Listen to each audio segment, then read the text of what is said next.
The unexpected gift Jace was a human trader. He had traveled to many planets buying and selling small things, tools, gadgets, clothes.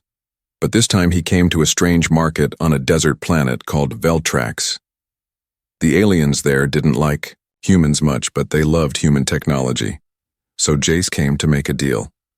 The market was noisy. Creatures from many worlds shouted prices. Smells of food and fuel mixed in the air. Jace walked slowly, holding a small case of Earth-made tech. Soon, a large alien named Drogar stopped him. Drogar was rich and dangerous. He smiled, but it was not a kind smile.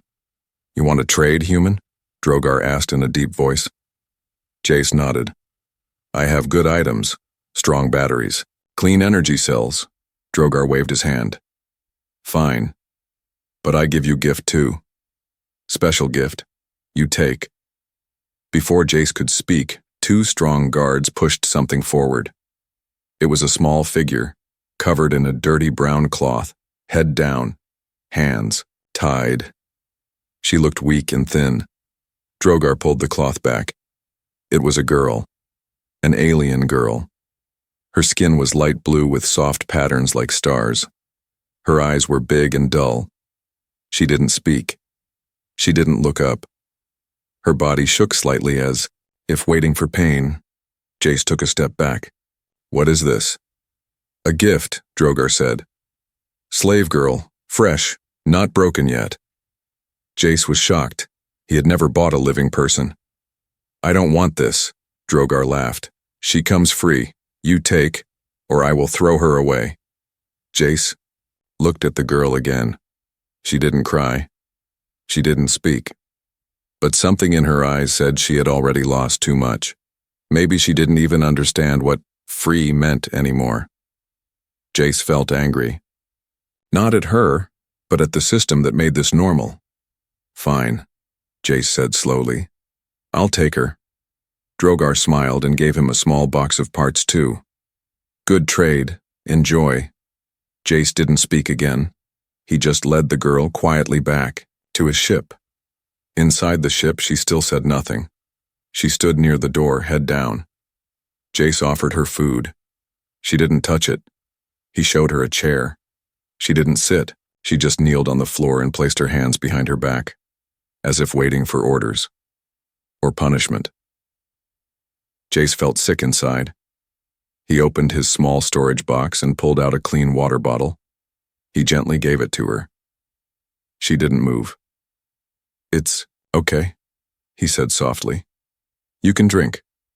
She looked at the bottle, then at his face, then bowed her head lower. It broke his heart. "You're not a slave here," Jace whispered. "You're safe." Still, no answer came. That night, Jace didn't sleep well.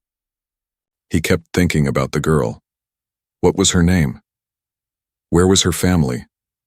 What had she been through? The next morning, Jace tried again.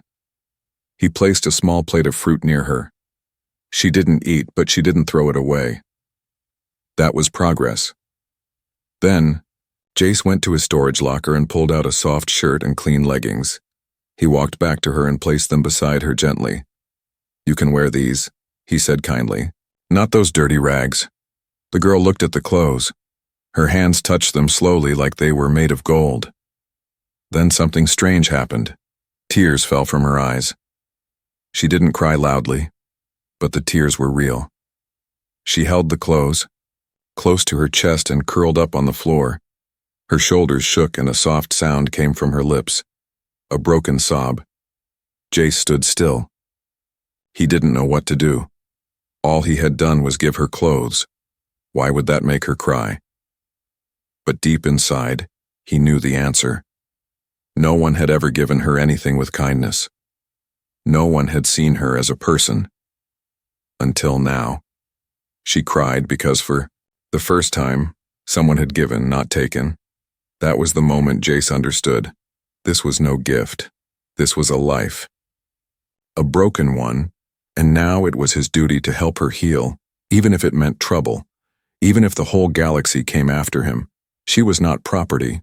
She was someone who needed to be free. and he was not going to walk away. She doesn't speak, but her eyes beg. The girl still hadn't said a single word. Jace tried everything he could think of.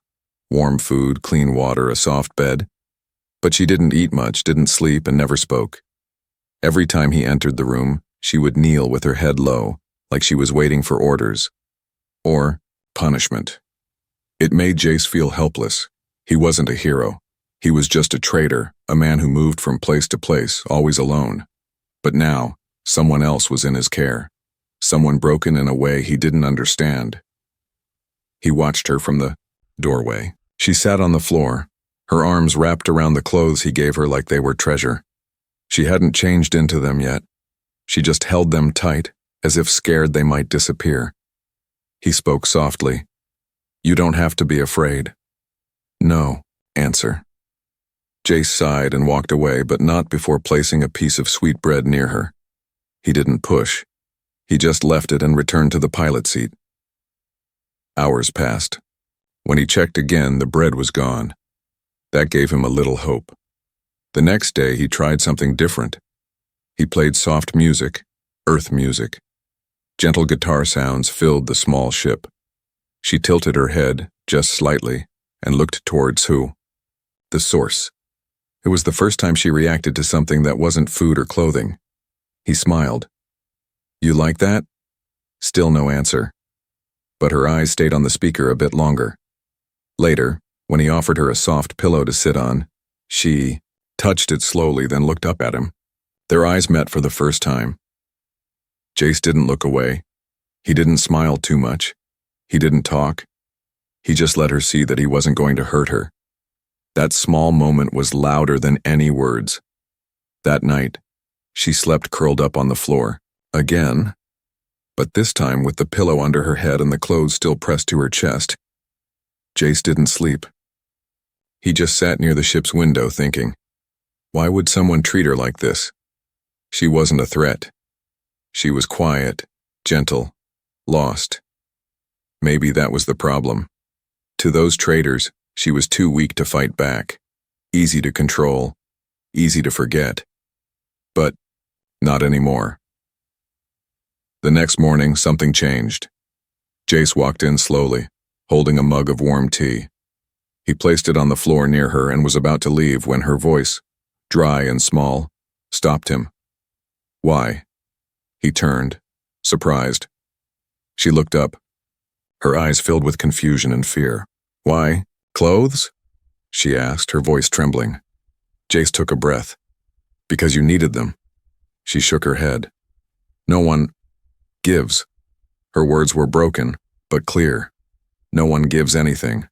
Always take. Hurt. Jace knelt down slowly, not too close. "I'm not them," he said gently. Her lips trembled. Her hands held the clothes tightly again. "No hurt?" she asked. "Never," Jace replied. "You are safe here." She stared at him for a long time. Then, slowly, she nodded, once and whispered, "Thank you." That moment felt heavy. Not sad, but deep, like something important had just been unlocked. He didn't ask more questions. He didn't push her to speak again. He just let her be. And that evening, when he checked the room again, he saw her sitting on the bed for the first time, wearing the clothes he gave her. She looked smaller somehow, but not weak. She looked like someone trying to feel human again, and Jace knew this was just the beginning. She didn't speak much. But her eyes were loud.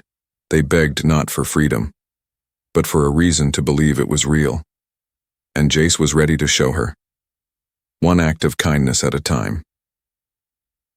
The simple act that broke her. The ship was quiet. Only the soft hum of the engine filled the space. Jace sat at the small table sipping his drink while the girl stayed in the corner. But something was different now. She wasn't kneeling anymore. She sat, still careful, still stiff, but on the bed, not the floor. She wore the clothes he gave her. They were a little loose, but they were clean. She touched the fabric from time to time as if checking it was real, like it might vanish if she blinked too long. Jace didn't say much that day. He moved slowly. He didn't ask questions. He didn't try to get close. He just made sure she had food, clean water, and silence, something he guessed she never had before. But in that silence, her mind was full of noise. She couldn't understand this human. He hadn't touched her. He hadn't shouted or demanded anything. No punishment, no chains, just space, just clothes, just kindness. And it scared her more than pain ever did, because pain she understood. Kindness? That was confusing. Jace noticed her eyes following him sometimes, curious but guarded, not like a pet, not like a slave, like someone who had forgotten how to be alive, watching someone who hadn't. Later, he found a small, soft blanket and offered it to her. She took it with both hands, and that was when it happened. Her fingers clutched the blanket tightly, her lips parted, her eyes shimmered. At first, Jace thought she was hurt. But then the tears came. She didn't make a sound. She just sat there, clutching the blanket to her chest, like it was the most valuable thing in the galaxy. And she cried. Not because she was in pain. Not because she was scared. But because someone had seen her. Not as a thing. Not as a product. Not as a slave. As a person. Jace froze. He didn't know what to do. Should he comfort her? Should he step back? So he did the only thing he could. He sat down across the room and waited. Minutes passed, maybe more. Finally, through her tears, she spoke again. Softly. My name is Kira. Jace looked up. It was the first time he heard her name. Kira, he repeated gently. That's a beautiful name. She wiped her face with the blanket. Her voice was still weak. They never used it. They didn't deserve to, Jace said. Her hands trembled. I forget how it feels to be called that. You'll remember, he said. Little by little. She looked at him, eyes filled with emotion. You gave me clothes, food, now this. Why? Jace answered without thinking. Because you deserve more than what they gave you, and because no one should have to earn kindness. Kira stared at him like she didn't believe such words could exist, and maybe in her old world they didn't. But here, in this small ship, with this strange human who treated her like she mattered, the world was starting to look different. Throw. Tears didn't stop right away, but the silence after them felt lighter. That night, for the first time, she didn't sleep in a corner. She pulled the blanket over her shoulders, lay on the bed, and rested like someone who finally believed no one would hurt her in her sleep. Jace stayed awake a little longer just to make sure, and in that moment, he made a silent promise. He didn't know what came next, but whatever it was, Kira would never be alone again. Her story revealed in pieces. Kira began to speak, but only a little. Her words were slow and broken, like a child learning to talk again. Jace never rushed her. He listened, nodded, and made sure she knew that her voice, no matter how quiet, mattered. Some nights she would sit near the ship's window looking at the stars. That's when her words came more freely, as if the darkness made it easier to remember. I was taken, she said once. I was very young, maybe 5 cycles. Jace didn't interrupt. They came to our planet, promised food, help. But they lied. Her hands gripped the blanket tightly. They only wanted girls. Jace felt anger rise inside him, but he didn't show it. This moment wasn't about his feelings. It was about hers. I was put in a cage, with others, small girls, big eyes, scared eyes. Kira's voice trembled. We were told not to cry. Crying meant punishment. Silence was survival. She paused, breathing slowly. They gave us numbers. Mine was Subject 82. They took away our names. Names made us feel real. That line stayed in Jace's mind. Names made them feel real, and now he understood why she cried when he used hers. "I forgot what food tasted like," she said in a whisper. "They fed us pills.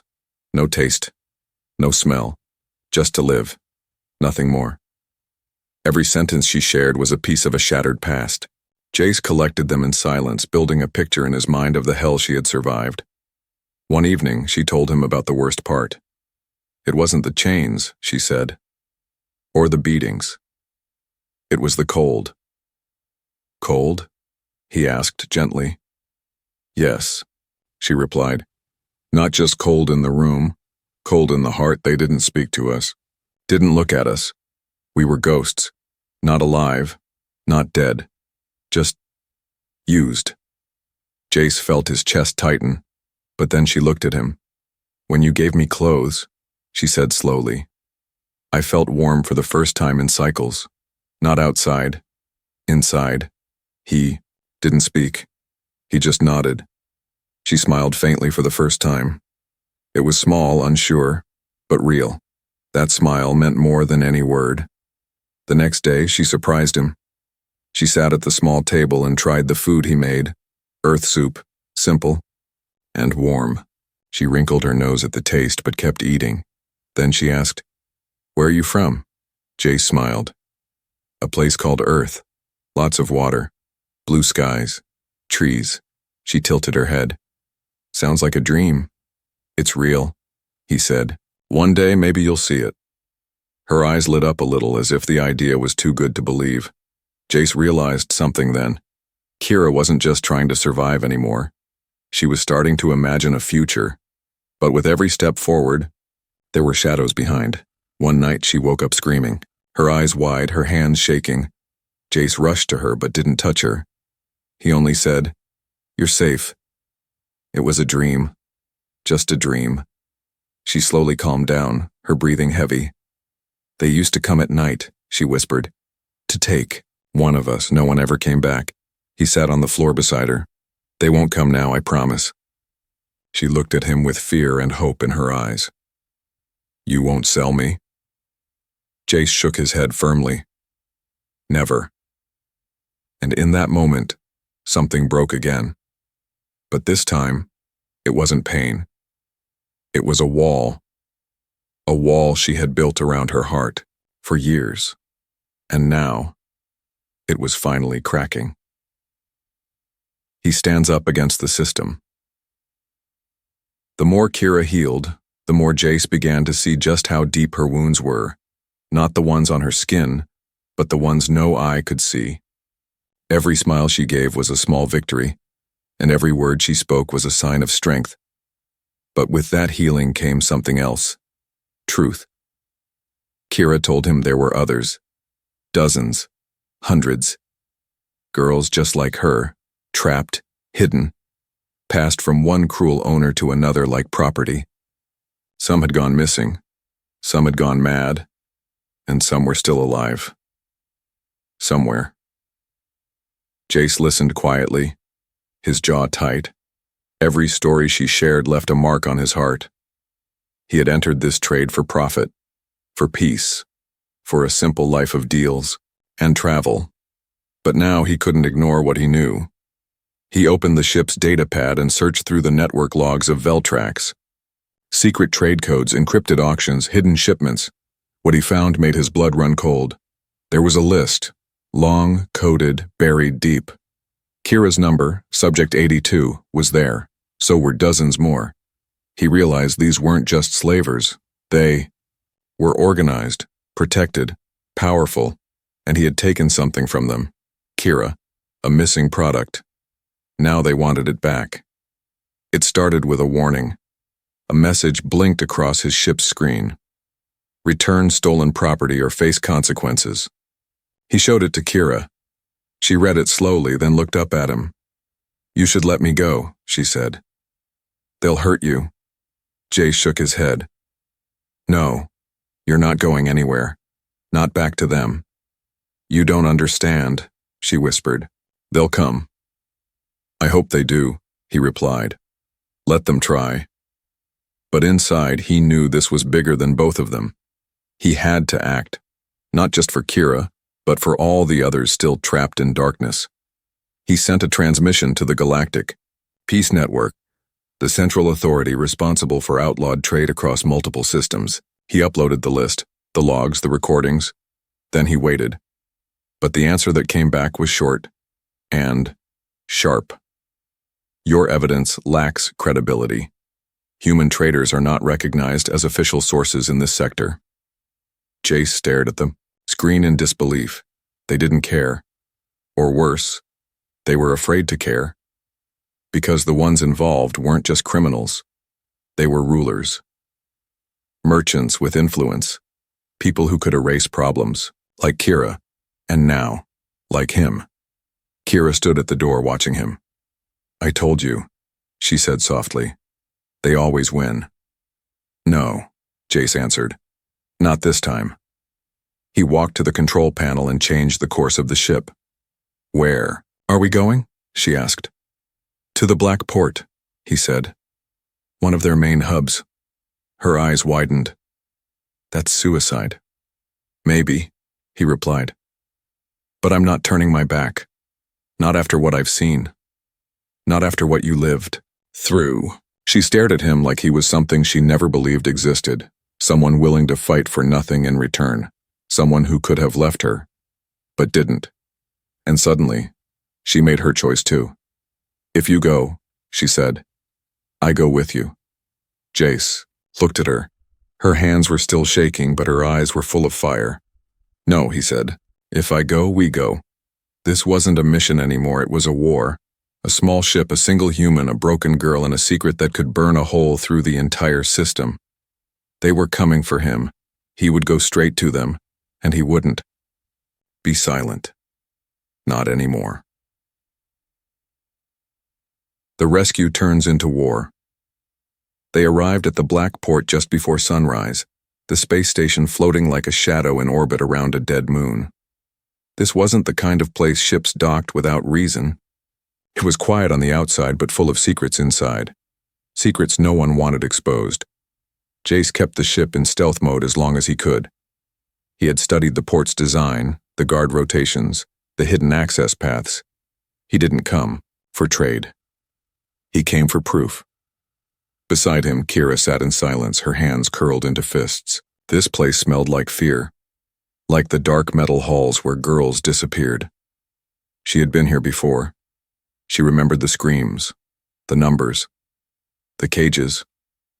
But now she was back by choice. This time, not as a prisoner, but as someone with fire in her chest. They entered through a maintenance tunnel Jace had unlocked from old stolen schematics. His heart pounded, not because of fear, but because every step deeper meant the truth was closer, and truth was dangerous. Inside, the station looked like any other trade hub, but Jace knew the real business happened below, in the shadows, and that's where they went. Down metal stairs, past locked doors, until they reached a chamber lined with glowing red crates. He opened one. Clothing, tiny shoes, bracelets with numbers, items left behind by the stolen. Jace took pictures. Video, everything. Then they heard a sound, not a shout, not a guard, but a voice, small and afraid, from the far corner. A girl, trapped behind an energy cage, her arms thin, her eyes wide. Kira ran to her. Subject 103? She asked. The girl nodded. Kira's hands moved fast over the control panel. It sparked, then powered down. The girl collapsed into her arms, whispering, I thought I was the last. You're not, Kira said. You're not.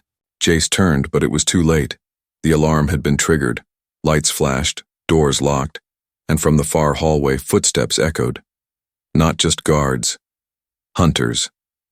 Jace pulled Kira and the girl behind him, gripping the only weapon he had. A stunner, barely strong enough for one. But something unexpected happened. Kira stepped forward and spoke, loud and clear. My name is Kira Velna, she shouted. Daughter of House Velna. I was taken, I escaped, and now I'm here to end this. The footsteps slowed. Confused voices murmured in the shadows. A royal name. one they thought long dead, a stolen heir, now standing in their stronghold. Jace stared at her, stunned. You're royalty? I was, she said. Before, they erased me. One guard stepped into view, raising his weapon. Kira didn't flinch, but Jace did. He fired. The stun bolt hit the guard square in the chest. Chaos exploded. The station erupted into noise, guns, alarms, shouting. Jace and Kira ran, pulling the rescued girl with them. Doors slammed behind. Smoke filled the halls.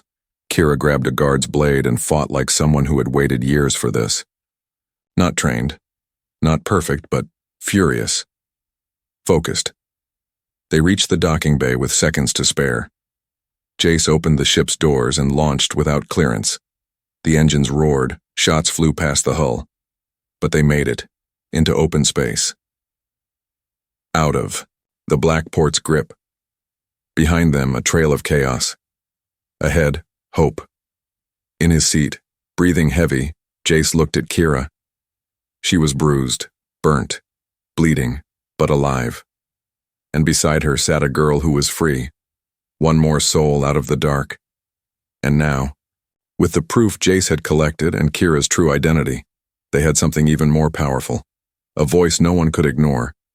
Because Kira was no longer just a victim, she was the spark of something bigger, something unstoppable. The rescue was over. Now came the war. Freedom, choice, and a future together. The stars stretched wide ahead of them. Behind them, the black port burned in silence, systems crashing, records exposed, alarms screaming across the galaxy. Word spread fast. A stolen royal had returned. The truth had escaped. Kira stood at the window of the ship, watching the stars, her arms wrapped in a light blanket. Not out of fear, but comfort, safety. For the first time in years, she didn't feel like a number, or property, or silence. She felt like a person. Beside her, Jace worked quietly, sending encrypted messages through every free network he could find. He uploaded everything, names, locations, identities, images. He didn't stop to sleep. Not until it was done. When it was, he turned to her. It's out there now. Everything. The proof. The faces. They'll know what's been happening. She nodded slowly. They'll come for you. He smiled. They can try. For a moment, neither of them spoke. Then she whispered, You didn't have to do this. I did, he replied, because no one else would. She looked at him, eyes softer than he'd ever seen. You didn't ask for anything. You never treated me like a burden or something broken.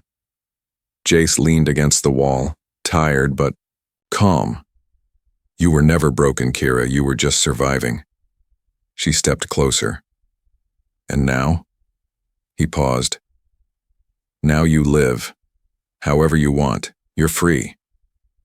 The words hit her like a wave. Free. No one had ever said that before. Not truly. She took a breath. Then I choose to stay. Jace blinked. What? I could go back to my homeworld. To my people. To the palace they say belongs to me. But I don't even remember that place. You don't have to stay out of guilt. I'm not. She stepped closer. I'm staying because this ship, this man, is where I found my name again, my voice, my soul. Jace felt something shift inside him. Not fear, not confusion, but warmth. She wasn't choosing safety. She was choosing him. Not because she needed him, but because she wanted to. Kira smiled gently. You gave me clothes, food, kindness, but most of all, you gave me a choice. She walked to the ship's storage cabinet and pulled out the simple clothes he had given her the first day. Folded, clean, pressed with care. These, she said, holding them up, are more than fabric. They were my first taste of being seen, being human. She placed them in a glass case and sealed it shut. A reminder of the day her chains fell, of the day her life began again. Jace stepped beside her. "Where do we go now?" She smiled. "Anywhere. Everywhere. There are more like me. You helped one, let's help more." He nodded. "Together?" "Always." As the ship drifted into deep space, carrying two souls who had once been strangers, one running from the past, the other stolen from her future, they were no longer lost. They had found purpose. They had found each other, and for the first time, both of them believed in something real.